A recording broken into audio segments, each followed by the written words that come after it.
अस्सलाम वालेकुम नाज़रीन, मैं हूं आमिर अंसारी। आप देख रहे हैं मेरा यूट्यूब चैनल। दोस्तों, पाकिस्तान मुस्लिम लीग नून की हुकूमत पाकिस्तानी मईशत को सहारा देने में मुकम्मल तौर पर फेल हो चुकी है। पाकिस्तानी मार्केट में डॉलर की ऊंची उड़ान ने रुपए की कमर तोड़ के रख दी है और आज डॉलर 250 के करीब करीब पहुंच चुका है, जिससे पाकिस्तान दिवालिया की तरफ गामजन है।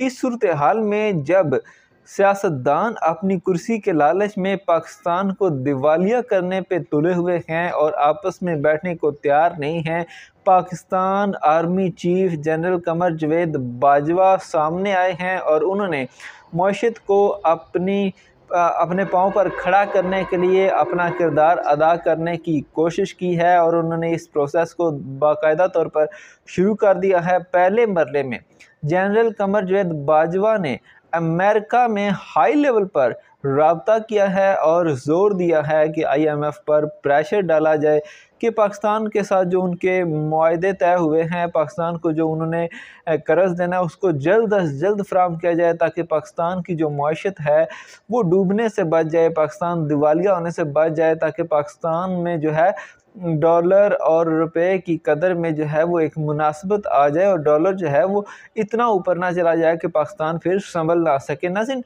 अब बज़ाहिर तौर पर यह लग रहा है कि जनरल बाजवा साहब को ये मालूम हो चुका है कि ये सियासतदान इस काबिल नहीं हैं कि ये मुल्क को चला सकें। अब फ़ौज और बाकी जो इस्टेब्लिशमेंट है उसको भी किरदार अदा करना पड़ेगा पाकिस्तान को बचाने के लिए। तो अब आर्मी चीफ भी बाकायदा तौर पर खुलकर सामने आ गए हैं। आप इसमें क्या राय देते हैं कि आर्मी चीफ को अपना किरदार अदा करना चाहिए मुल्क की मईशत को बेहतर बनाने के लिए या नहीं?